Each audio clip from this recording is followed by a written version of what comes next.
বিশ্ব ঐতিহ্য সুন্দরবনের বন্যপ্রাণী ও মাছের প্রজনন মৌসুম হওয়ার কারণে আজ থেকে আগামী 31 আগস্ট পর্যন্ত 3 মাস বন্ধ থাকবে বিশ্ব ঐতিহ্য সুন্দরবন। ঘূর্ণিঝড় রিমালের তাণ্ডবে ব্যাপক ক্ষয়ক্ষতি হয়েছে বিশ্ব ঐতিহ্য এই সুন্দরবনের বিভিন্ন এলাকা থেকে উদ্ধার করা হয়েছে হরিণ সহ শতাধিক বন্যপ্রাণীর মরদেহ। নষ্ট হয়ে গেছে সুন্দরবনের মিঠা পানির উৎস।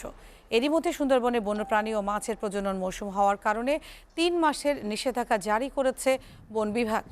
বন বিভাগের দাবি নিষেধাজ্ঞার এই সময়ে ঘূর্ণিঝড় রিমালের ক্ষত কাটিয়ে আবারও ঘুরে দাঁড়াবে বিশ্বের বৃহত্তম এই ম্যানগ্রোভ বন। কোলাহলমুক্ত সুন্দরবনে বন্যপ্রাণীর অবাধ বিচরণের পাশাপাশি নির্বিঘ্নে প্রজনন করতে পারবে। এর ফলে সুন্দরবনে বন্যপ্রাণী ও মৎস্য সম্পদ সহ জীববৈচিত্র্য আরও সমৃদ্ধ হবে দাবি করছে বন বিভাগ। এই যে 3 মাস বন্ধ থাকবে, এই 3 মাসে আমাদের যেমন মাছের প্রজননটা যেমন বৃদ্ধি পাবে, মাছ নয় বন্যপ্রাণীও তেমন অন্য বন্যপ্রাণীর প্রজনন বৃদ্ধি পাবে, তেমনিভাবে আমাদের এই যে গাছগুলো আছে তেমনি তারাও কিন্তু সার্ভাইভ করবে। সুন্দরবনের অবস্থাটা অনেক ফিরে আসবে। চুরের যদি ইনকাম বন্ধ থাকে, আমাদের ইনকামের উপর নির্ভর করে সব কিছু।